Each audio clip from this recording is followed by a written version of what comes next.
দুর্ভাগ্য হলো সত্যি, এটা আমাদের বাংলাদেশ বিমান।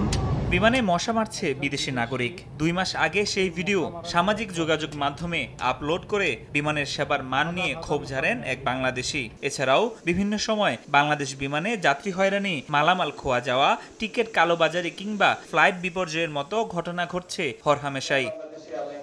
এমন বিস্তর অভিযোগ থাকলেও শেষ কর্মদিবসে বিমানের প্রশংসা করলেন বিদেয় ব্যবস্থাপনা পরিচালক ও সিইও শফিউল আজিম। বললেন, অত্যাধুনিক প্রযুক্তির ব্যবহার ও কর্মীদের তৎপরতায় সমস্যা অনেকাংশে কাটিয়ে ওঠা গেছে।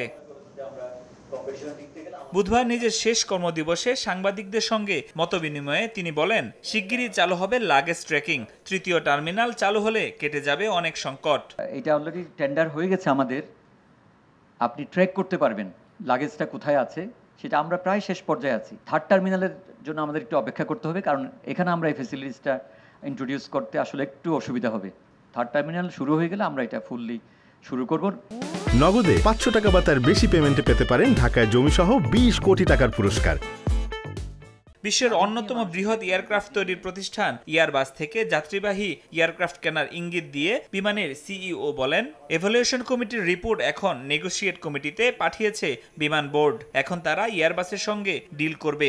সামনে বোয়িং এর প্রস্তাবনাও পর্যালোচনা করবে এভালুয়েশন কমিটি। এয়ারবাসের অফারগুলা আমরা এই কারণে এটাকে গুরুত্ব দিচ্ছি, আপনি জানেন যে আমাদের এয়ারক্রাফট সবগুলোই, যেগুলো আমরা বাইরে ইন্টারন্যাশনাল রুটে চালাই, সবগুলো বোয়িংয়ের।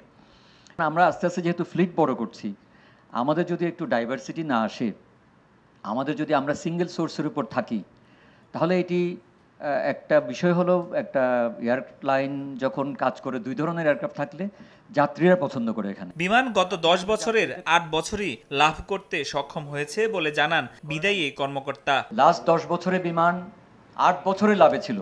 ফরহাদুর রহমান, সময় সংবাদ, ঢাকা।